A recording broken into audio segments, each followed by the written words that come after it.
한목협이라고 하는 목회자들 중심으로 한국교회를 바르게 세우려고 하는 단체가 있습니다.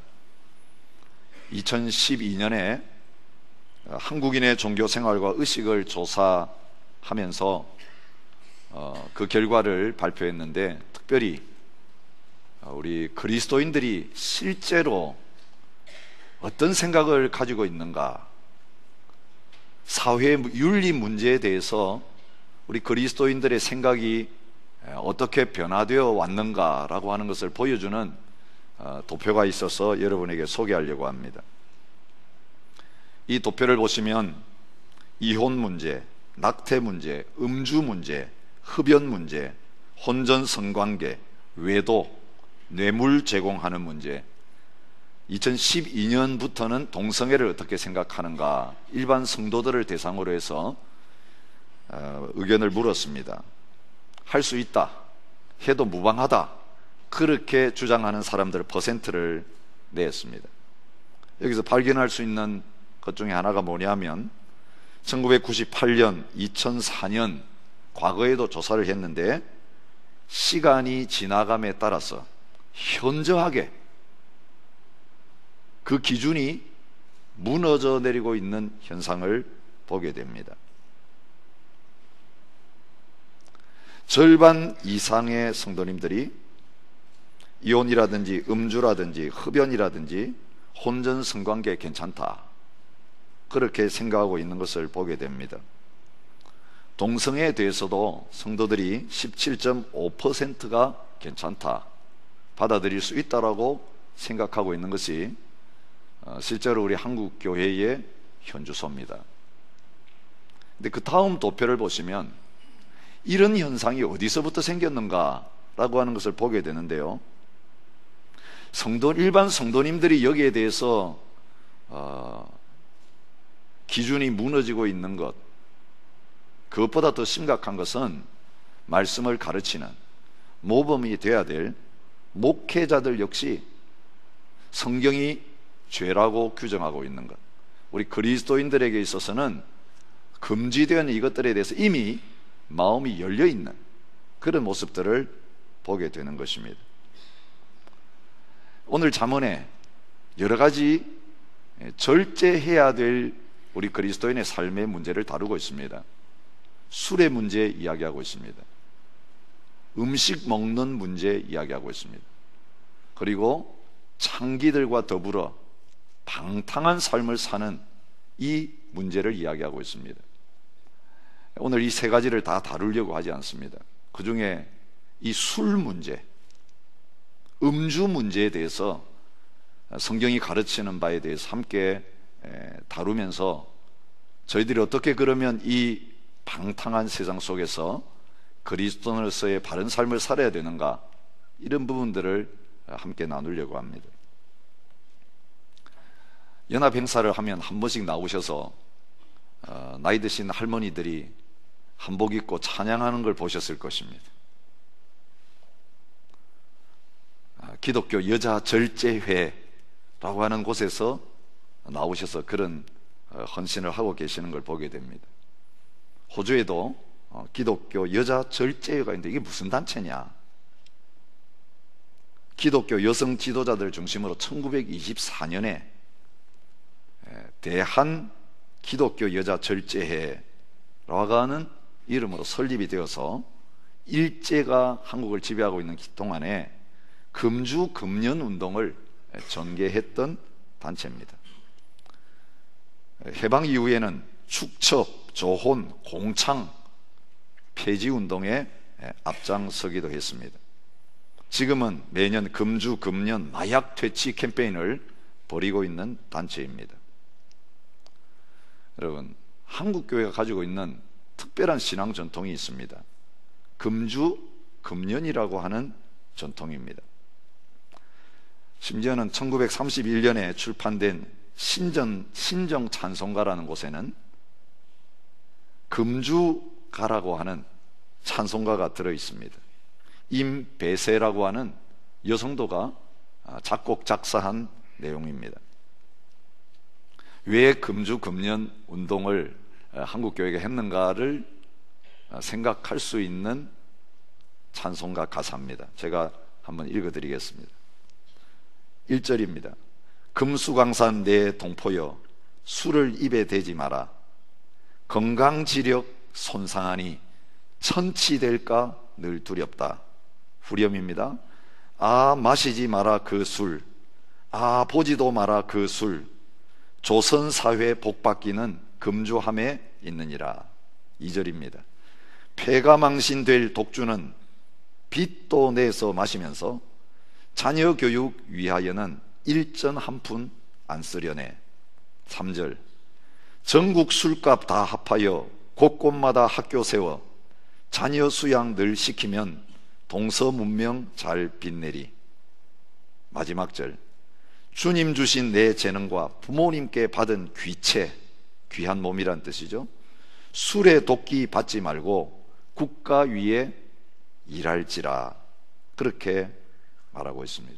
이 당시 한국 나라가 대한 조선이 빚 때문에 외국에 넘어가는 그런 일들을 바라보면서,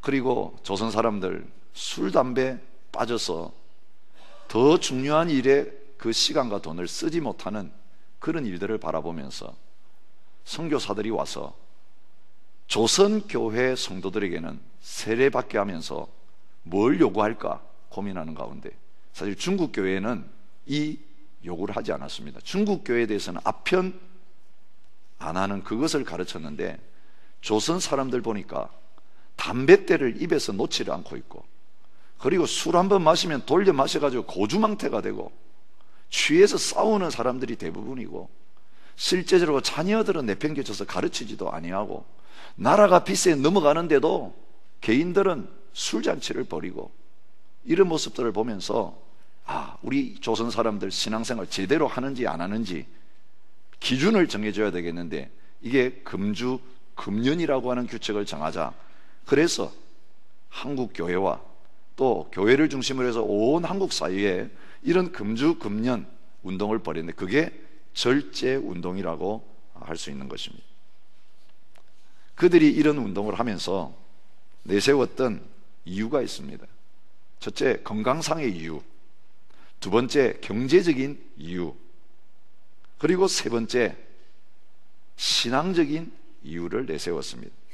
여러분, 오늘 본문에도 보면 술을 즐겨하는 것, 특별히 고기를 먹는 것을 탐하는 것, 그것에 대해서 20절, 21절이 말하고 있는 것을 보게 됩니다. 술을 즐겨하는 자들과 고기를 탐하는 자들과 더불어 사귀지 말라. 술 취하고 음식을 탐하는 자는 가난하여질 것이요 잠자기를 즐겨하는 자는 헤어진 옷을 입을 것임이라. 여기서 강조하고 있는 바는 무엇입니까? 술을 즐겨 마시고 고기를 탐하고 이 먹고 마시는 이 문제를 절제하지 못하게 되어지면 경제적인 고통이 따른다, 그것을 말하고 있습니다. 그러면 우리 과거에만 우리 조선 사람들이 이 술 문제 때문에 가산을 탕진하고 어려운 가운데 있을까요? 그렇지 않습니다. 최근 통계를 여러분에게 한번 보여드리겠습니다. 이 도표를 보시면 음주가 어떻게 늘어나면서 거기에 비용을 지출하는가 하는 것을 볼 수가 있습니다. 2011년 통계인데요, 특별히 음주하는 것 때문에 생긴 질병을 치료하는 비용이 어느 정도 되는가 하는 것을 보여주고 있습니다. 2명 이상 가구 월 평균 주류 소비액이 2007년에 7,335원이었는데 2014년에 14,160원으로 늘었습니다. 전체 한 가구에서 소비하는 주류 소비가 2007년에 0.36%에서 2014년에 0.5%로 늘었습니다. 음주에 따른 사회 경제적인 비용, 흡연보다 훨씬 음주에 들어가는 사회 경제적 비용이 큽니다. 연간 음주 때문에 손실을 보는 것을 사회적으로 따져보니까 20조 990억 원이다. 물론 음주 사고 피해, 생산성 저하, 질병에 대한 치료 이런 거 다 합쳐서 따져보니까 사회적으로 1년에 20조 원 이상이 이 음주 때문에 손실을 가져오는 것으로 나타나고 있는 것을 보게 됩니다. 그런데 우리 그리스도인들이 이 음주 문제를 심각하게 생각해야 될 거, 물론 건강상의 이유도 있습니다. 뭐 성경이 어떻게 말하고 신앙이 어떻게 유익이 되기 전에 음주, 흡연 이것 때문에 얼마나 많은 사람들이 병들고 죽어가는가 말할 필요 없습니다. 거기에 얼마나 많은 돈을 쏟아붓는가, 그게 낭비인가 말할 필요가 없습니다. 하나님께서 오늘 이 잠언에서 하나님의 백성들에게 이 술의 문제를 이야기하시는 더 중요한 것은 지난주일도 우리가 생각했던 것처럼 우리 그리스도인의 삶 속에 제일 중요한 게 마음의 문제인데, 그 마음을 다스리는 것이 가장 중요한데, 마음을 다스리는 것에 실패하게 하는 가장 큰 원인이 뭐냐? 바로 술 마시고 취하는 것이라고 하는 것을 오늘 성경이 보여주고 있습니다. 오늘 본문을 보시면 여러분, 마음을 얼마나 중요하게 다루고 있는지 하는 것을 여러분 보실 것입니다. 내 아들아, 만일 내 마음이 지혜로우면 내 마음이 즐겁겠다. 내 마음 좀 편하게 해주면 좋겠는데, 내 마음이 편하게 되는 건 너가 마음이 지혜로운 사람이 되는 것이다 라고 말하고 있는 것입니다. 17절에는 내 마음으로 죄인의 형통을 부러워하지 말라고 말씀하고 있는 것을 봅니다. 19절에도 내 마음을 바른 길로 인도해라, 그렇게 말씀하고 있는 것을 보게 됩니다. 26절에는 내 아들아, 내 마음을 내게 달라라고 그렇게 요청하고 있는 것을 보게 됩니다.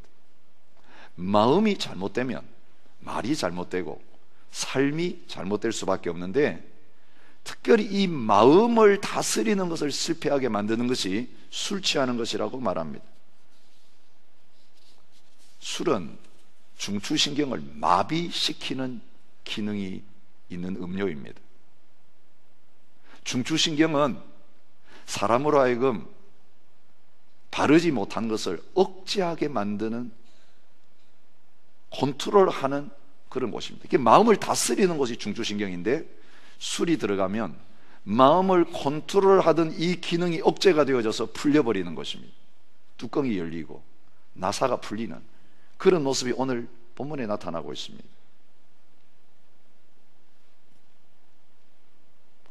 내 눈에는 괴이한 것이 보일 것이요, 내 마음은 구부러진 말을 할 것이며, 너는 바다 가운데 누운 자 같을 것이요, 돛대 위에 누운 자 같을 것이며, 내가 스스로 말하기를 사람이 나를 때려도 나는 아프지 아니하고 나를 상하게 하여도 내게 감각이 없도다. 내가 언제나 깰까 다시 술을 찾겠다 하리라. 여러분, 정상적인 모든 사고 기능과 감각이 다 풀려버린, 아무도 그를 컨트롤할 수 없는, 자기 스스로도 자신을 컨트롤하지 못하는, 처음에는 내가 술을 마셨는데 나중에는 술이 나를 마시고, 내가 끊으려고 하면 언제나 끊을 수 있다 생각했는데 사실은 끊으려고 해도 끊어지지 않고 내가 술의 종이 되어버리는 그런 자리에 빠지게 되는 것을 말해주고 있습니다. 여러분, 이 술 취함의 문제를 잠언에서 계속해서 다루고 있는 것을 우리가 많이 볼 수 있습니다. 잠언 20장 1절에 보면 포도주는 거만하게 하는 것이요, 독주는 떠들게 하는 것이라. 여기에 미혹되는 자마다 지혜가 없느니라, 그렇게 말하고 있습니다. 나는 지혜로운 사람이라고 말하면서 이 술에 대해서 컨트롤하지 못하게 되면 사실은 지혜로운 사람이 아니다. 가장 중요하게 잠언이 다루는 지혜와 관련시켜서 이 술 취함의 문제를 다룹니다. 여러분, 그것을 즐겨하는 사람은 교만하게 된다고 말합니다. 그리고 말을 함부로 하는 그 자리에 서게 됩니다. 사실 술김에 뭔가 자기가 하고 싶은 말 하려고 사람 데려다 놓고 취한 다음에는 실컷 말한 다음에 나중에 깨고 나서 하는 변명이 있죠. 무슨 말 했는지 모르겠다. 근데 본심으로 다 말해놓고는요, 술에다가 핑계를 대고, 그리고 어떤 행동을 다 해놓고 술김에 했다고 하면 다 면제가 되는 이런 일들이 우리 가운데 일어나는 경우가 많이 있습니다. 호세아서 4장 11절은 묵은 포도주와 새 포도주가 마음을 빼앗느니라, 그렇게 말하고 있는 것을 성경에서 확인해 볼 수가 있습니다. 여러분, 정상적인 마음이 술이 들어가면 다 빼앗겨져서 믿음까지도 팔아먹는 그런 자리에 설 수 있다는 것입니다. 창세기에서 대표적인 두 사람 볼 수 있습니다. 여러분, 온 세상을 멸망시키는 홍수로부터는 구원받았는데, 구원받은 노아가 이제는 생명을 얻고 나서 농사를 시작하고 포도나무를 심은 다음에는 포도주 마시는 그것에 취해서 결국은 홍수로부터는 구원받았는데 포도주로부터는 구원을 못 받아가지고 결국은 취해서 벌거벗고 있다가 결국 그것을 보고 다른 형제에게 이야기한 그 함에게 저주가 내리게 만드는 그런 끔찍한 결과를 가져온 것을 보게 됩니다.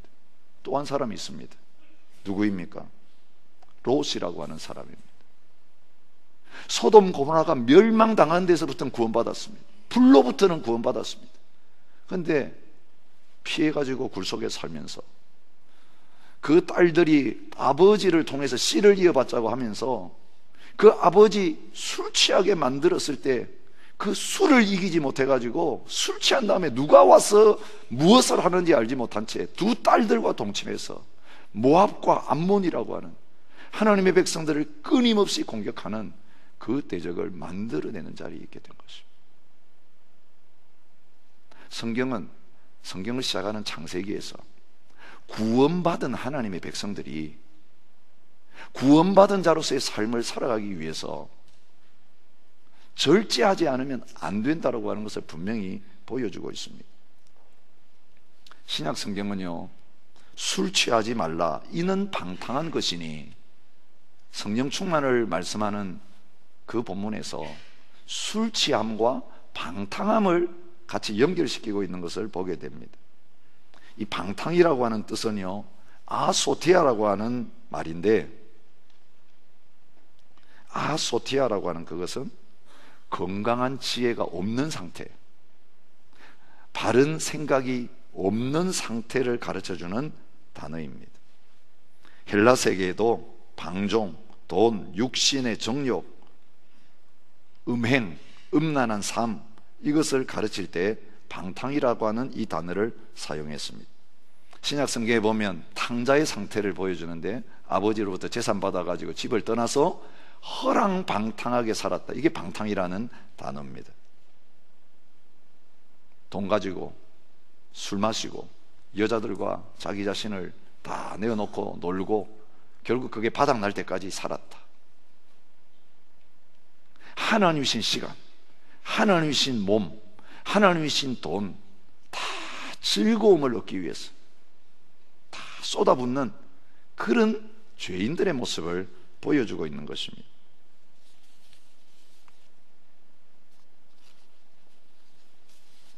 다른 성경을 더 많이 찾아볼 수 있지만 시간 관계상 언급하지 않겠습니다.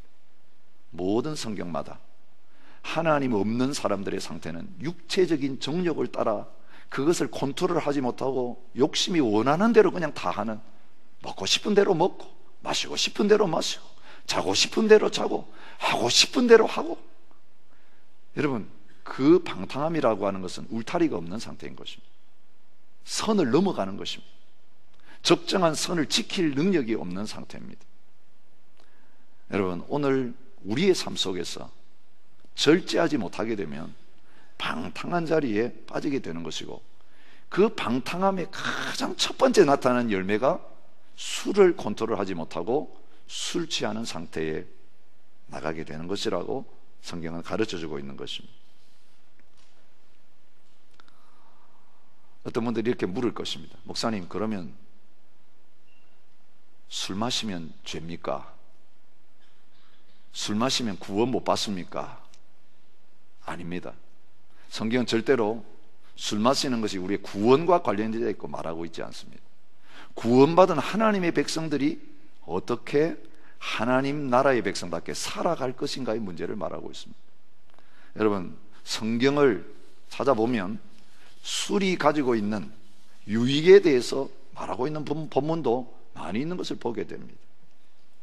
시편 104편 15절에 보면 사람의 마음을 기쁘게 하는 포도주라고 하는 말씀이 나옵니다. 잠언 31장 6절에도 포도주는 마음에 근심하는 자에게 줄지어다 그렇게 말하고 있습니다.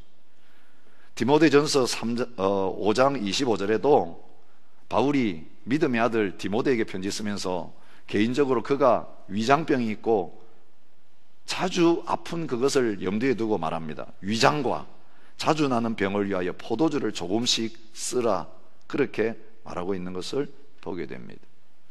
하나님이 주신 그 추수의 잔치를 할 때는 포도주를 주님 앞에 쏟아서 부어드리는 그런 제사도 있었습니다. 그런데 여러분, 술 자체를 마시는 것이 죄냐 아니냐를 오늘 성경이 다루는 게 아니라 육신적인 정욕을 하나님 앞에서 제대로 절제하지 못하고 이방인들과 마찬가지로 그것의 선을 넘어서 방탕한 삶을 사는 이 문제를 이야기하는 것입니다. 그런데 신약 성경에서는 오늘 우리가 술 마시는 이 문제에 대해서 또 다른 기준 하나를 내놓고 있습니다. 포도주를 마시느냐 안 마시느냐, 시장에 파는 고기를 먹느냐 먹지 않느냐, 로마 교회, 고린도 교회의 심각한 문제였습니다. 왜냐하면 이방인들 고기 팔기 전에 제사를 먼저 지내고 우상에게 제사를 지낸 고기를 파니까 그거 사 먹으면 우상의 제물을 먹는 거다, 이런 문제가 있었습니다.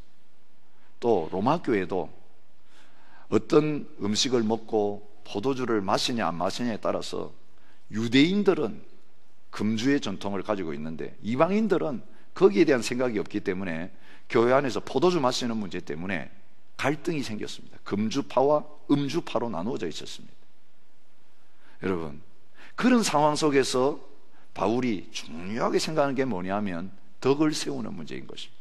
내 믿음의 자유 때문에 다른 사람, 믿음 약한 사람을 넘어뜨리느냐 안 넘어뜨리느냐, 그 사람을 실족시키냐 안 시키냐의 문제를 중요하게 생각하면서 포도주 문제로 어려움을 당하고 있는 로마 교회를 향해서는 로마서 14장 21절에 이런 지침을 주고 있는 걸 봅니다. 고기도 먹지 아니하고 포도주도 마시지 아니하고 무엇이든지 내 형제를 거리끼게 하는 일은 아니하는 게 아름답다, 그렇게 말하고 있습니다. 음식 문제 때문에 어려움을 당하는 고린도 교회를 향하여 고린도전서 8장 13절에는 만일 음식이 내 형제를 실족하게 한다면 나는 영원히 고기를 먹지 아니하며 내 형제를 실족하지 않게 하겠다, 그렇게 말하고 있습니다. 여러분, 예수 믿기 전에 방탕한 삶을 사는 사람들, 거의 중독 수준에 있는 사람들, 거기에 대한 죄의식이 있습니다.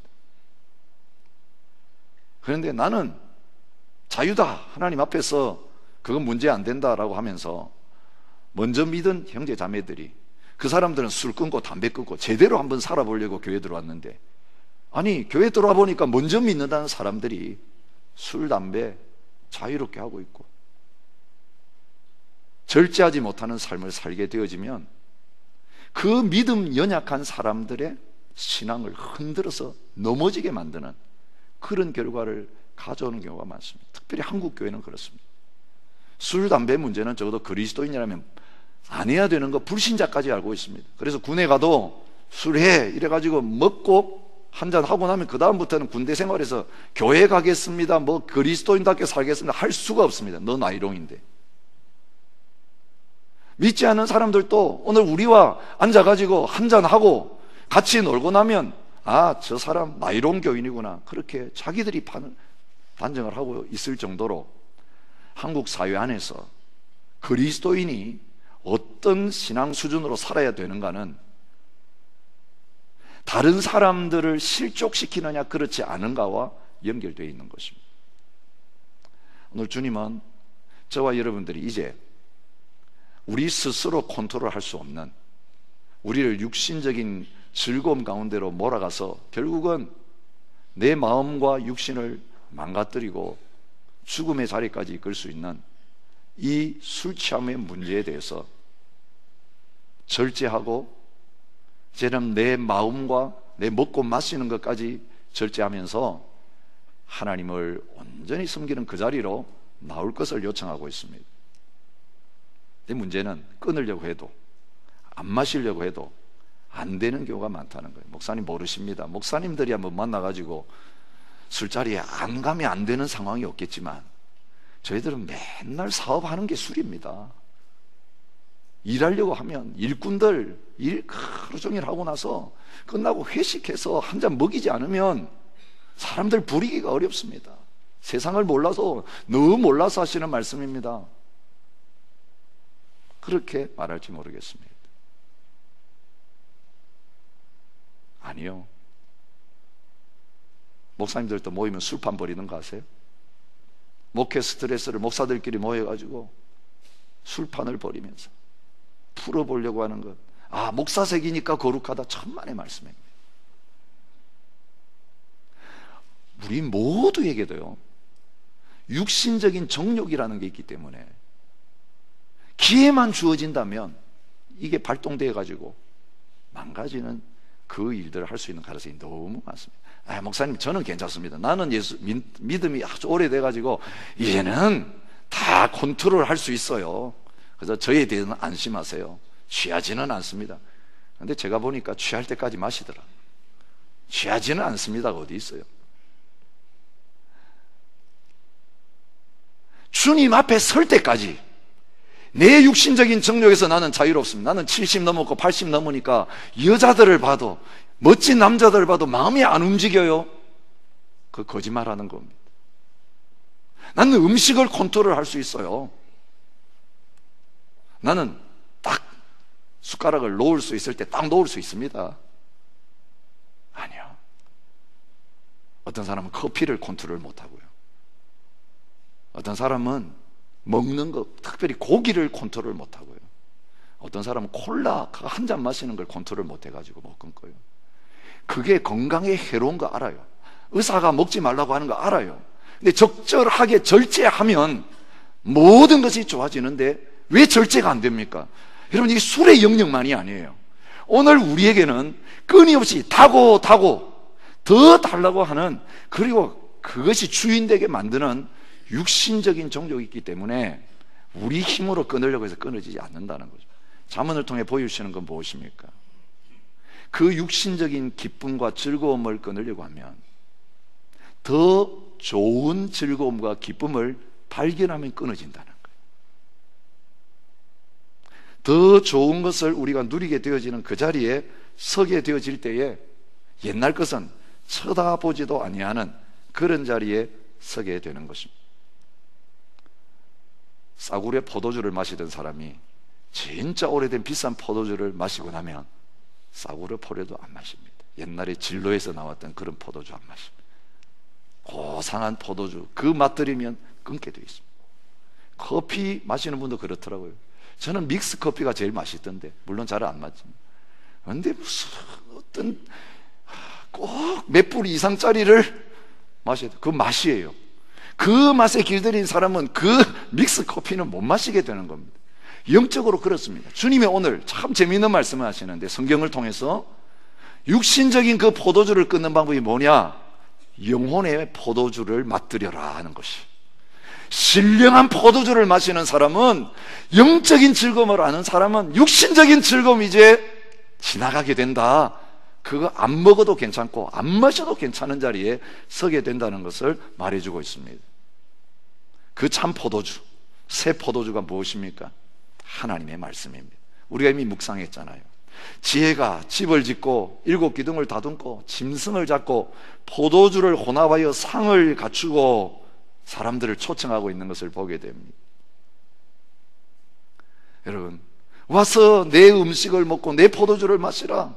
지혜의 초청입니다. 여러분, 하나님은 영적 잔치를 벌이시면서 우리에게 참 포도주를 주시기를 원하고 계시는 것을 보게 됩니다. 그 포도주가 무엇일까요? 하나님의 말씀입니다. 말씀이 주시는 그 지혜가 우리의 정신을 맑게 만들고 각성시키는 겁니다. 술은 마비시키지만 하나님의 말씀이 들어오면 우리의 영혼이 각성됩니다. 여러분, 우리의 마음도 각성됩니다. 몸도 맑아집니다. 여러분, 영혼과 마음과 육신이 아울러 건강하게 되어지게 하는 것이 하나님의 말씀의 양식을 먹는 것이라고 말하고 있습니다. 책 한 권을 여러분에게 소개시켜드리고 싶습니다. 2019년 1월로 애드벤티스트 월드라는 잡지에 실린 바운티어와 성경이라고 하는 글에 나타나 있는 주인공이 되는 성경입니다.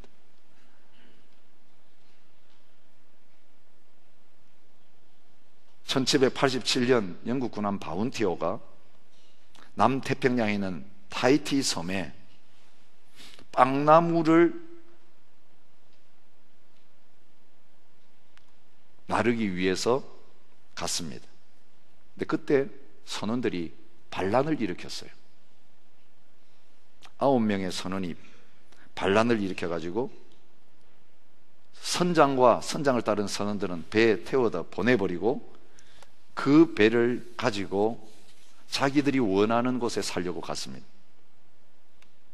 타히티 섬으로 돌아갔는데 그들이 환영해 주질 않았습니다. 섬을 찾으려고 이곳저곳 떠돌아다니다가 마침내 도착한 섬이 있었습니다. 핏케언이라고 하는 아주 조그만 섬이었습니다. 핏케언이라는 사람이 발견했다고 그 사람 이름으로 부르는 섬이었습니다. 반란군들과 함께 타히티 섬의 원주민 18명, 그 중에 12명은 여성이었습니다. 아무도 살지 않는 무인도에 도착해가지고 거기에서 반란자들과 그 여성들이 결혼해가지고 자녀를 낳으면서 살았습니다. 근데 얼마 가지를 못했습니다. 반란자 중에 한 사람인 윌리엄 맥코이라는 사람이 영국에 있을 때에 식물을 가지고 술을 담은 경험이 있었습니다. 처음에는 술이 없으니까 싸우지도 않고 아주 평화롭게 잘 지냈는데, 그 식물 가지고 술을 만드는 그 경험이 있었기 때문에 혹시 술 담을 만한 식물 없는가 살피기 시작했습니다. 티라고 하는 식물 뿌리를 가지고 술을 만드는 것을 발명했습니다. 술이 발명된 다음부터 반란자들은 술에 취한 채로 세월을 보냈고 서로 싸우다가 죽이고 자살한 사람도 생기고 한 사람만 남자가 살아나게 되었습니다. 아담스라는 사람, 그 다음에 10명의 여자와 23명의 아이들만 살아남는 그런 섬으로 바뀌게 말았습니다. 혼자 살아남게 되었을 때 아담스는 아주 엄청난 책임감을 느꼈습니다. 어른으로 혼자 있으면서 이 섬이 평화로운 섬이 되기를 원하면서 어떻게 해야 될까 책임감을 느끼던 차에 반란자의 우두머리였던 크리찬이라고 하는 사람의 아들이 아버지의 유품을 뒤지는 가운데 성경책을 발견해낸 것입니다. 여러분이 보셨던 그 성경입니다. 그리고 그걸 아담스에게 주었습니다. 아담스가 한 번도 교육을 받아보지 못했는데 그 성경을 읽기 시작하니까 어떻게 살아야 되는지에 대한 답을 말씀 가운데서 얻기 시작했습니다. 그는 피켄섬의 교사이자 영적 지도자가 되었습니다. 사람들에게 그 성경을 읽히기 시작했습니다. 모아가지고 그 성경을 계속 읽어주었습니다. 돌아가면서 그 성경을 보게 만들었습니다. 사람들이 바뀌기 시작했습니다. 평화가 찾아왔습니다. 1808년에 로파즈호라고 하는 배가 지나가다가 그 사람이 없는 섬에 사람들이 사는 것을 발견했습니다. 내려가 보니까 깜짝 놀랐습니다. 교회 없는데 그 섬 사람들이 다른 어떤 섬에 사는 사람들과 비교할 수 없이 평화로운 그런 삶, 평화로운 얼굴과 천국과 같은 그런 삶을 살아가는 것을 보게 되었습니다. 여러분, 한 섬의 운명을 바꾼 것, 알코올 중독으로 서로 죽이고 자살하고 멸망해 가던 그 섬이 평화의 섬으로 천국 같은 곳으로 바뀌어지게 된 것, 하나님의 말씀이 그 사람들의 마음에 들어가기 시작할 때 그런 역사가 나타나기 시작한 것입니다. 제가 여러분에게 권한하고 싶습니다. 난 술이 안 끊어집니다. 담배가 안 끊어집니다. 악한 더러운 마음이 항상 내 속에 있습니다. 다른 거 하지 마시고요. 다른 거 보지 마시고, 다른 거 읽지 마시고, 자극받지 마시고, 아침에 일어나서 그런 생각 들 때마다 잠언을 읽으십시오. 성경 말씀을 읽으십시오. 말씀이 여러분 마음속에 들어가서 여러분의 마음이 말씀으로 채워지게 하는 일을 한번 해보십시오. 기도해도 안 되는 그 일들이 말씀이 여러분 속에 들어가서 역사하기 시작할 때 생각이 바뀌고 말이 바뀌고 행동이 바뀌어지는 놀라운 역사가 나타나게 될 줄 믿습니다. 술 취하지 말라 이는 방탕한 것이 성령의 충만을 받으라. 여러분, 성령님이 새 포도주이시고 새 술일 수 있습니다. 오순절 성령 충만했을 때 사람들은 새 술이 취했다고 조롱했습니다. 술을 안 마셨는데도 어떻게 저렇게 말을 할 수 있느냐? 술을 안 마셨는데도 어떻게 저렇게 사람이 달라질 수 있느냐? 그래서 새 술이 취했다라고 성령 충만한 사람들을 그렇게 비난했던 것을 우리가 보게 됩니다. 성령의 열매가 뭔지 아십니까? 성령의 열매의 마지막이 절제입니다. 성령의 포도주를 마신 사람은 절제하는 열매를 맺는 삶을 살아갈 수 있다고 말합니다. 예수님께서 이 땅에 오셔서 첫 번째 행한 기적은 물로 포도주를 만드시는 기적입니다. 그걸 뭘 보여주시기 위한 것입니까? 율법주의자, 물로 손을 씻고 물로 깨끗하게 하고 그것을 통해 거룩함을 얻으려고 했는데 주님은 복음의 포도주를 그들에게 허락하여 주셔서 율법에서 복음으로 돌아오게 되질 때에 기쁨을 회복하는 신앙생활을 할 수 있다는 거예요. 율법주의자들은 다 두려움 속에 살아가요. 이거 하면 지옥 가니까 죄 안 지으려고 하면서 막 징그리고 죄와 싸우는 삶을 산다면, 복음이 들어가면 복음의 기쁨 때문에 저절로 죄를 끊어버리게 되는 그런 자리에 가게 되는 것입니다. 말씀 순종하는 것이 기쁘고 즐겁고 감사하고 복음에 대한 감격에서 삶을 살아내는 것이지, 내가 뭔가를 행해가지고 하나님 인정받고 구원받으려고 하는 율법적인 태도로 살지 않는 것이에요. 그래서 물이 포도주로 바뀌는 그 역사가 예수님을 통해서 일어나는 것을 말해주고 있습니다. 새 포도주를 낡은 가죽 부대에 넣으면 안 된다, 새 포도주는 새 부대에 담아야 된다는 말씀도 복음이 우리에게 주시는 새 포도주인 것을 보여주고 있는 것입니다. 말씀을 맺겠습니다. 오늘 성경은 진리를 사되 팔지는 말며 지혜와 훈계와 명철도 그리할지니라 라고 말하고 있습니다. 우리 속에 말씀이 들어오고 성령님이 거하시고 복음으로 충만하게 되어지는 이 일을 하기 위해서 오늘 우리들이 해야 될 게 있습니다. 술을 사모하는 것보다, 돈을 사모하는 것보다, 음식을 사모하는 것보다 말씀을 더 사모하시고 성령님을 더 사모하시고 주님을 더 사모하시는, 그래서 여러분 두 가지를 같이 가질 수 없어요. 버려야 될 것을 버리고 취해야 될 것을 바르게 취하는 대가 지불하는 자리에 가시기를 바랍니다. 두 달에 한 번씩 큐티 교재를 팔고 또 이번에 100일 동안 하나님의 말씀을 먹는 특별한 시간 가지기 위해서 20불짜리 가이드북을 팔고 있습니다. 어떤 분은요, 돈 아끼려고 부부가 하나만 사는 경우들을 보게 돼요. 커피 하나 가지고 나눠서 마시는 부분은 거의 본 적이 없습니다. 아무리 어려도 식당 가면 한 사람이 하나씩 시켜 먹는데, 여러분 대가 지불하는 거 한번 생각해 보세요. 육신의 양식을 위해서는 얼마나 쉽게 대가를 지불, 매일 한 잔씩 마시는 돈을 지불합니다. 근데 두 달에 한 번 사는 그 영혼의 양식, 매일매일 읽고 묵상하고 내 영혼을 살리고 내 삶을 변하는 그 말씀 앞에 6불 내는 거, 5불 내는 걸 하지 못합니다. 여러분 20불짜리 하나 대가를 지불하는 그것은 그 20불짜리 사가지고 끝나는 게 아니라, 여러분 그게 돈의 가치가 있는 게 아니라 하나님의 말씀 안에 은금으로 비교할 수 없는, 진주와 바꿀 수 없는, 그 어떤 법에도 바꿀 수 없는, 너무 비싸기 때문에 돈 받고 주실 수 없어서 거저 주실 수밖에 없는, 그래서 은혜인 이 하나님의 진리의 말씀을 돈 없이 값 없이 와서 포도주와 사절 서는 그 자리에 서게 만드시기 위해서 그런 것입니다. 성경을, 하나님의 진리를 어떻게 사게 만들 수 있겠어요? 어떻게 팔 수가 있겠어요? 어떤 분들은 주일날 와서 교회에 와서 설교 듣고 헌금하는 게 설교 듣는 값이라고 생각하는 분이 계실지 모르겠어요. 좋은 강연 들었으니까 헌금하고 가야 되죠. 천만의 말씀입니다. 하나님 주신 생명의 말씀은 값으로 따질 수가 없습니다. 여러분, 물값도 물의 값이 아닌 거 아시잖아요. 그거 저장해가지고 배달해주는 값이지, 관리 값이지, 물값이 아닙니다. 그걸 값으로 따진다면 우리는 다 목말라 죽어야 합니다. 하나님의 영원한 진리의 말씀이 이 성경을 저와 여러분들에게 거저주셨습니다. 예수님은 십자가에 죽으시면서 복음을 거저주셨습니다.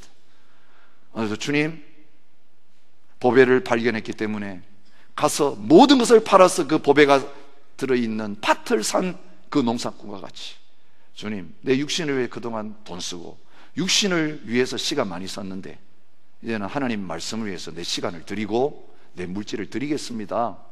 결단하고 대가 지불하는 자리에 나오시기 축복합니다. 여러분, 시간도 내놓아야 됩니다.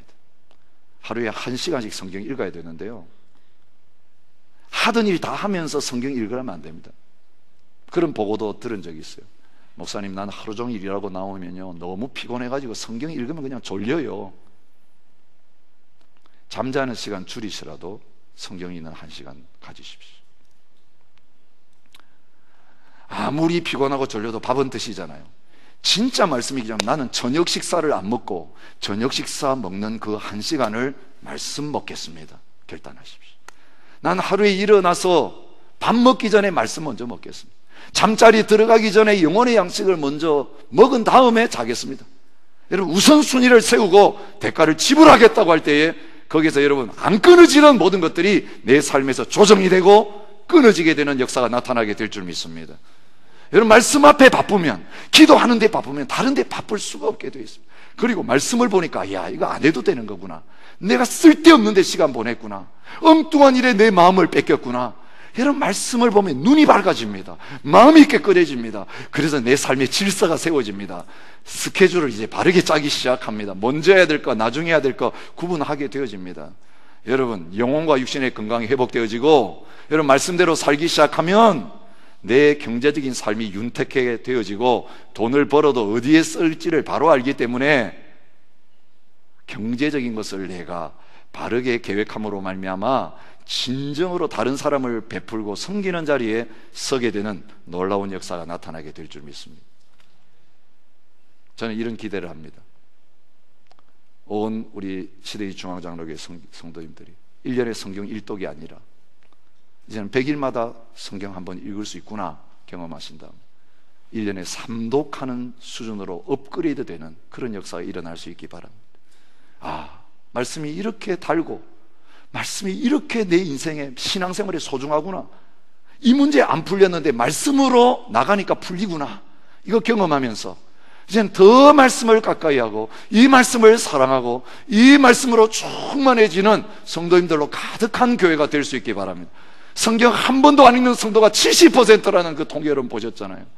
여러분, 오늘 이 교회 안에는 말씀 안 읽는 성도가 10%도 되지 아니하는 그런 교회가 되어질 수 있기를 축복합니다. 여러분, 그런 말씀이 충만한 교회가 되어질 때 하나님의 뜻이 이루어지게 될 것이고, 말씀의 능력으로 어둠의 역사가 떠나가고 말씀으로 이 땅을 정복하는 놀라운 일들이 나타나게 될 줄 믿습니다. 우리 함께 찬양하면서 주님 앞에 나갔으면 좋겠습니다. 주님, 달고 오묘한 그 말씀이 내 양식이 되는 그 자리에 서기를 원합니다. 고백하면서 함께 찬양하십시다.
35절까지의 말씀입니다. 잠언 23장 15절부터 35절까지의 말씀 함께 교독하며 읽도록 하겠습니다. 내 아들아, 만일 내 마음이 지혜로우면 나 곧 내 마음이 즐겁겠고,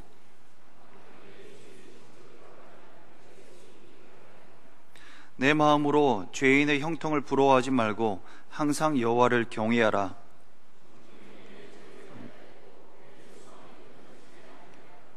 내 아들아, 너는 듣고 지혜를 얻어 내 마음을 바른 길로 인도할지라.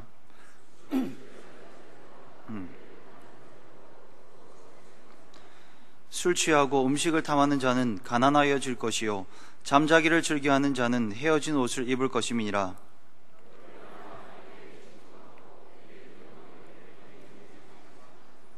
진리를 사되 팔지는 말미요 지혜와 훈계와 명철도 그리할지니라.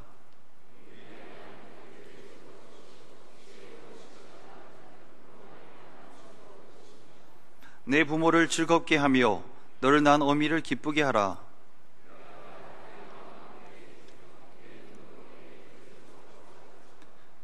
대저음녀는 깊은 구덩이요 이방 여인은 좁은 함정이라.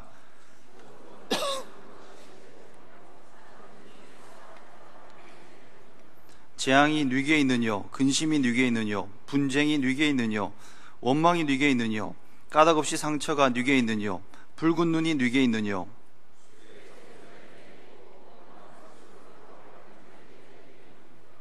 포도주는 붉고 잔에서 번쩍이며 순하게 내려가나니 너는 그것을 보지도 말지어다.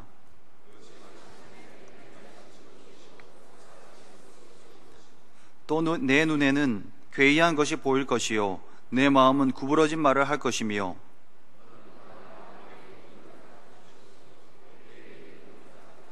같이 읽습니다.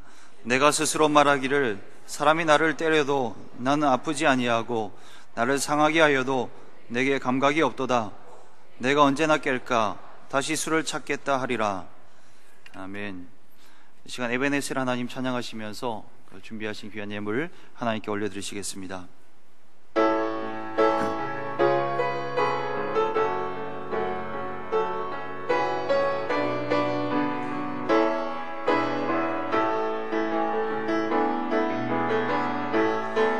감사하신 하나님, 에베네셀 하나님, 살아계신 하나님, 에베네셀 하나님, 여기까지 인도하셨네. 감사하신 하나님, 여기까지 인도하셨네. 살아계신 하나님, 감사하신 하나님, 에베네셀 하나님, 살아계신 하나님, 에베네셀 하나님,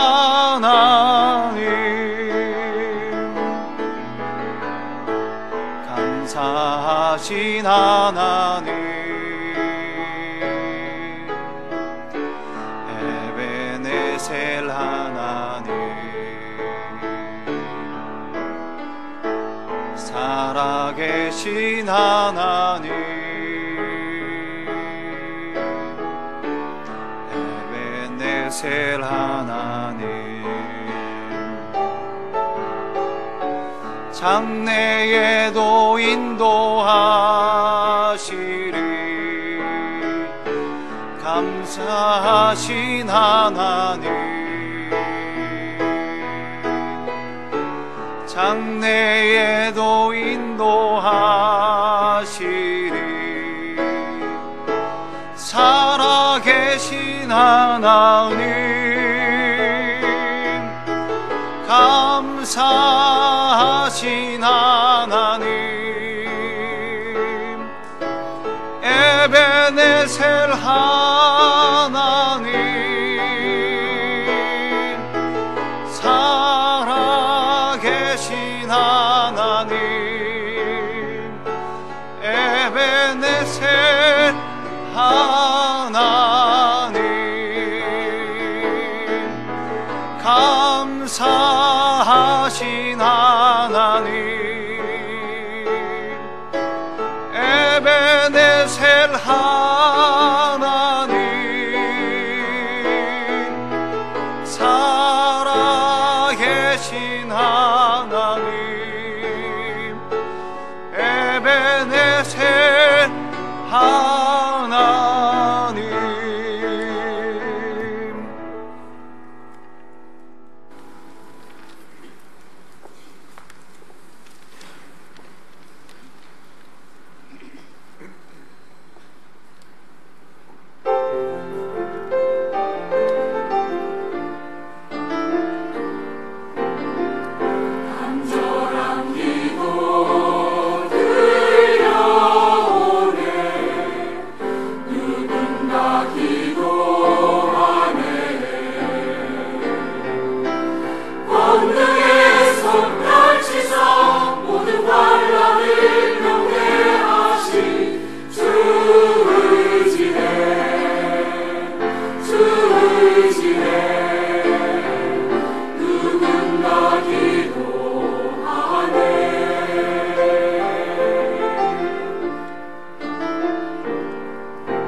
아멘. 할렐루야.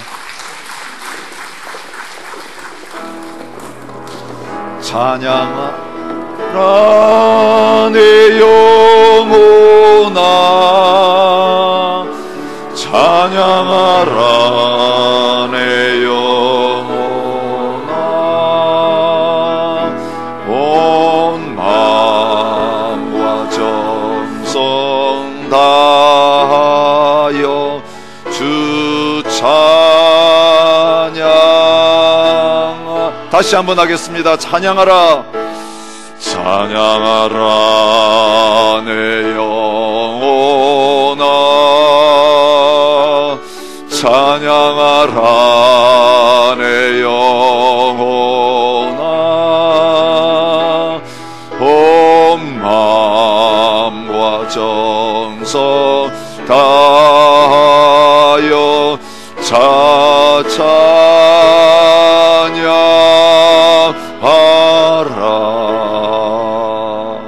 아멘. 기도하겠습니다. 찬양할 수 있게 해주셔서 감사합니다. 기도할 수 있게 해주셔서 감사합니다. 말씀 들을 수 있게 해주셔서 감사합니다. 예배할 수 있게 해주셔서 감사합니다. 주님의 은혜가 아니면 밥 먹는 것도 할 수 없고 잠자는 것도 안 되고 일어나 앉을 수도 없고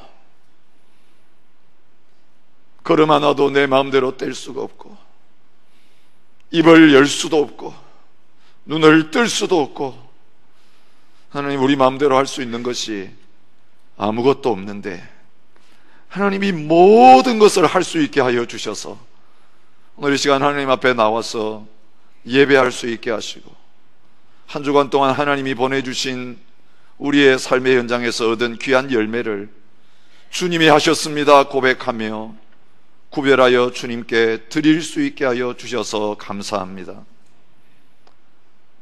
주님 홀로 영광을 받아주시고 주님이 우리의 모든 삶의 온전한 주인이 되어 주시옵소서.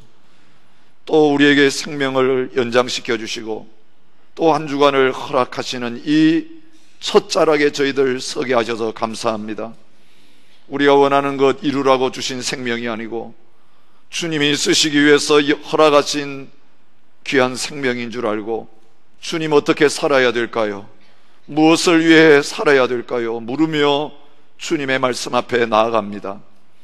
오늘 우리에게 주시는 이 말씀이 하나님의 음성으로 들려지게 하여 주시고 그 주님의 명령 앞에 하나님의 군사들이 함께 순종하며 행진하는 주님의 말씀이 되게 하여 주옵소서. 그래서 하나님, 믿음으로 순종하며 나갈 때마다 우리 앞에 있는 모든 장애물이 제거되게 하시고 하나님의 나라가 확장되어져가는 놀라운 일들이 순종의 발걸음 닿는 곳마다 일어나게 하여 주시옵소서. 예수님의 이름으로 감사하며 기도합니다. 아멘.